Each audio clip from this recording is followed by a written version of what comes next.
Compte rendu de la réunion du Conseil des ministres de ce vendredi 20 septembre 2024. Son Excellence, Monsieur le vice-gouverneur et gouverneur intérimaire de la province du Kasaï oriental, Augustin Kayemba Moulemena, a présidé dans la salle des réunions du gouvernorat des provinces la 4e réunion ordinaire du Conseil des ministres provinciaux ce vendredi 20 décembre 2024.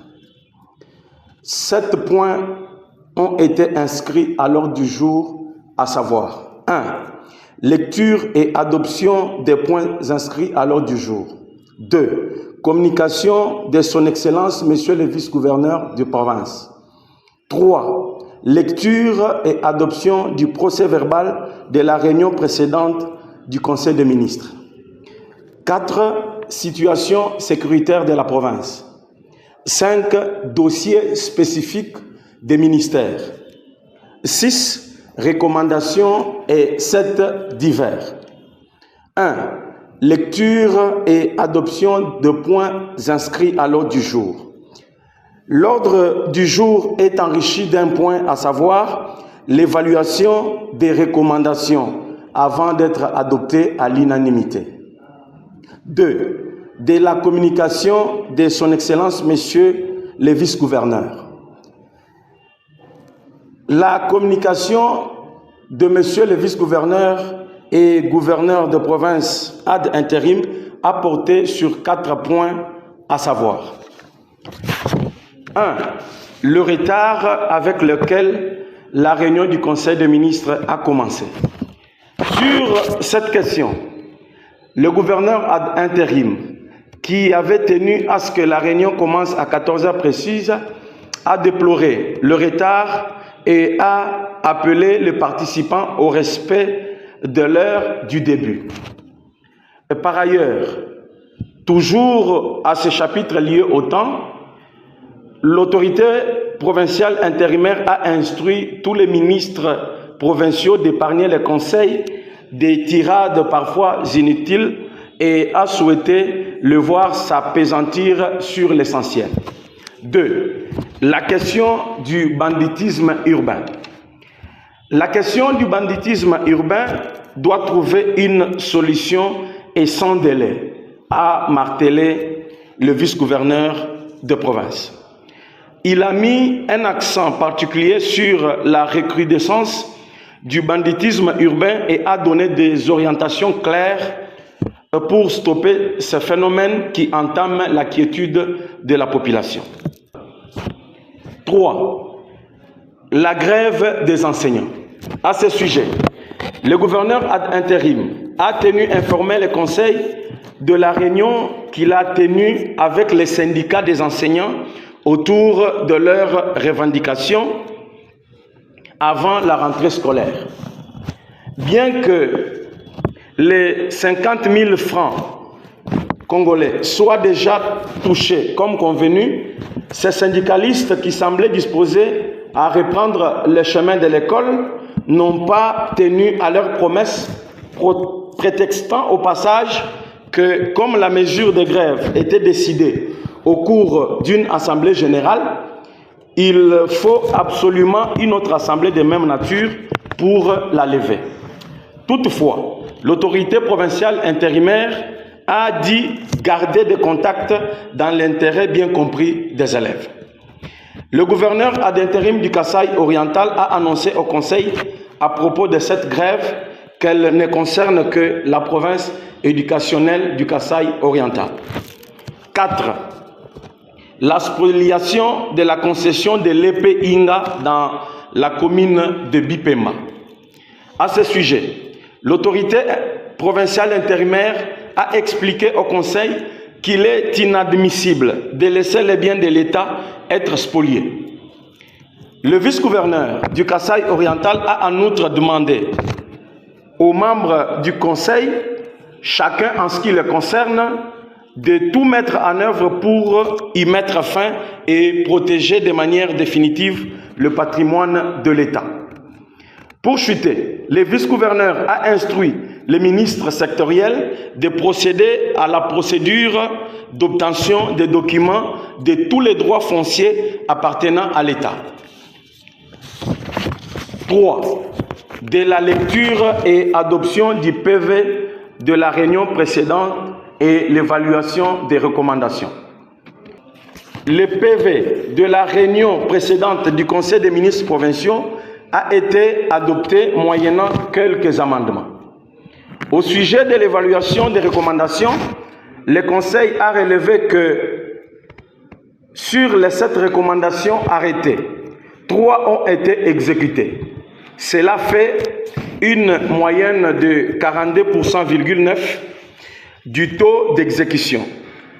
3 recommandations sont en cours d'exécution, soit 42,9%, et une seule recommandation n'a pas été exécutée, soit un taux de 14,2%.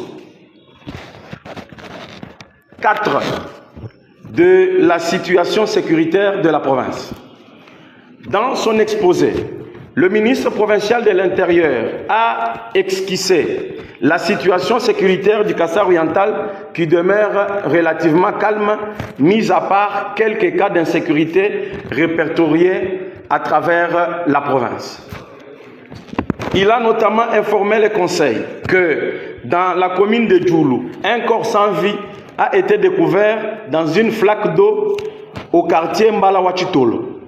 Dans la commune de Dibindi, un compatriote bien identifié a été victime d'une tentative d'extorsion de sa moto et a même été grièvement blessé et se trouve interné à l'hôpital Bonzola. Le patron de l'Intérieur a mentionné le climat de tension observé entre les habitants du groupement de Benamwembia et ceux du village de Benachitomu dans le groupement de Benanchimba. Sur ce, a-t-il chuté, des mesures adéquates sont en train d'être exécutées pour faire régner le calme. 5. Dossiers spécifiques des ministères. 1. Ministère provincial de l'Intérieur, Sécurité, Décentralisation, Affaires coutumières, Relations interprovinciales. 1. Ministère provincial de l'Intérieur, Sécurité, Décentralisation, Affaires coutumières.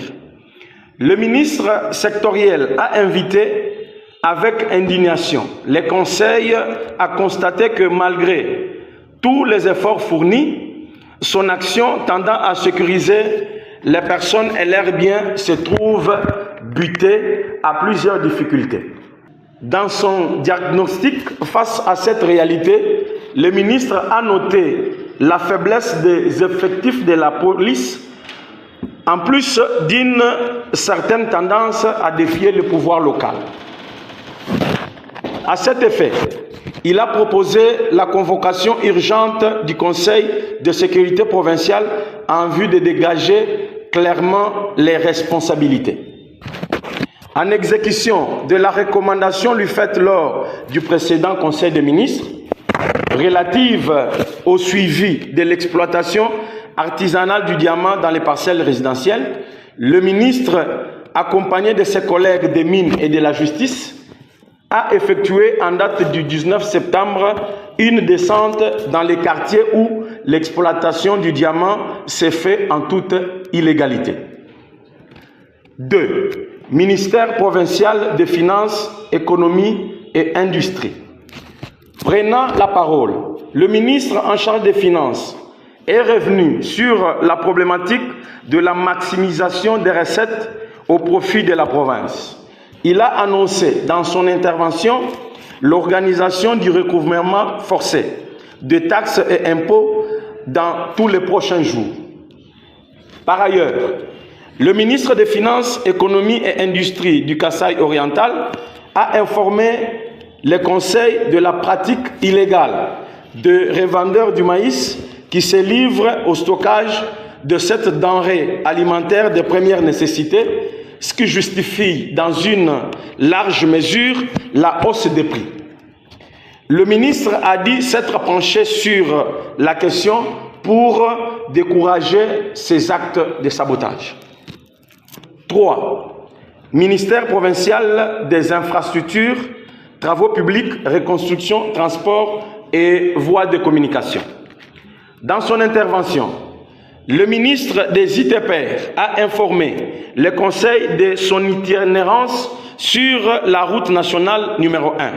À ce sujet, le ministre a noté l'état hautement délabré, comme jamais connu auparavant, de cette route.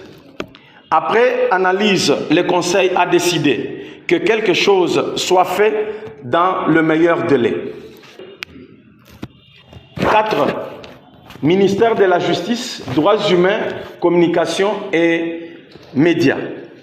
Dans sa présentation, le ministre en charge de la Justice est revenu sur la situation de la prison de Mbuji-Mayi qui est en état de délabrement très avancé et a sollicité par ailleurs sa réhabilitation rapide.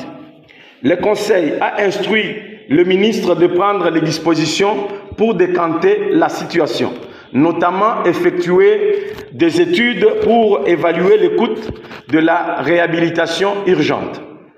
Concernant la communication et médias, le ministre de la Communication a présenté au Conseil la nécessité de la tenue d'un briefing interministériel avec la ministre en charge de l'Agriculture en vue d'expliquer à la population la démarche du gouvernement provincial en cette matière de l'agriculture.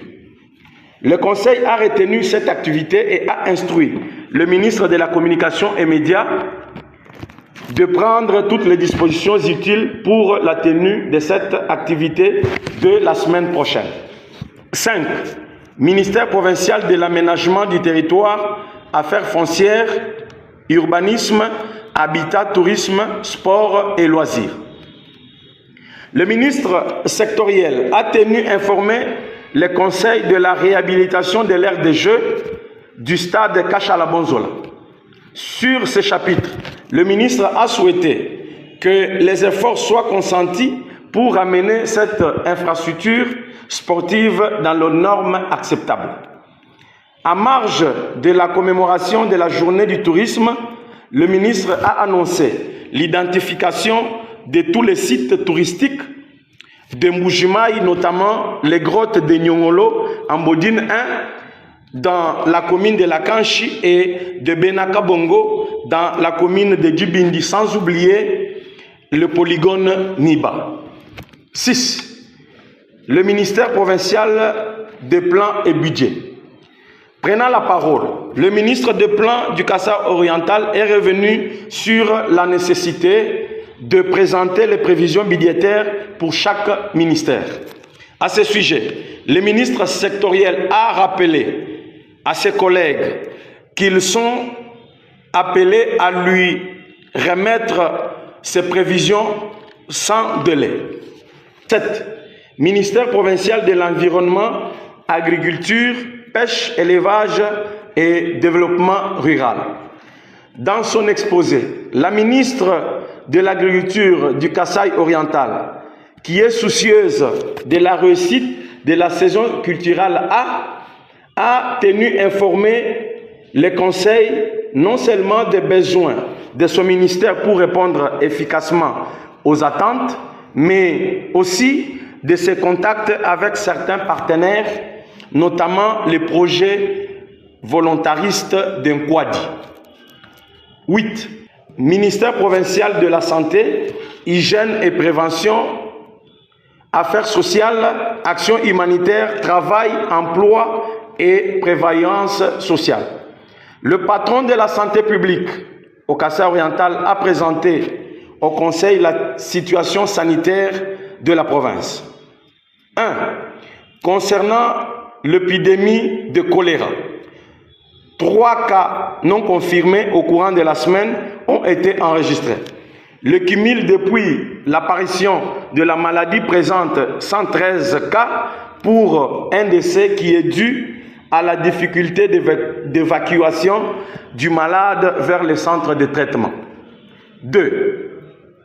Concernant la maladie de monkeypox. 11 cas suspects, dont 9 testés négatifs et 2 en attente des résultats ont été enregistrés. Le ministre sectoriel a recommandé à la population l'observance des mesures d'hygiène. 9. Ministère provincial de l'éducation, fonction publique, jeunesse, culture et rares. Prenant la parole, le ministre a annoncé au Conseil qu'il a déjà soumis 2 projets d'arrêté relatifs respectivement à la fixation des frais scolaires pour le PST Kasaï Oriental 1 et 2 et aux épreuves certificatives pour la direction provinciale formation professionnelle. 10. Ministère provincial de mines, hydrocarbures, entrepreneuriat, PEM, EA, genre, famille et enfants.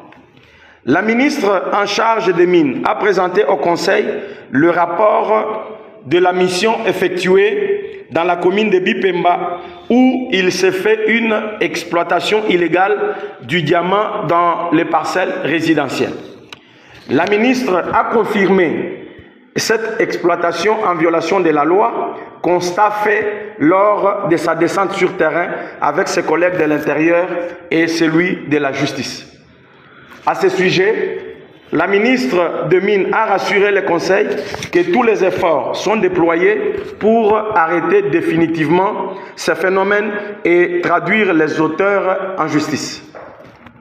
Pour chuter, la ministre a exposé ses attentes quant à la journée internationale de la femme rurale célébrée le 15 octobre de chaque année à travers le monde.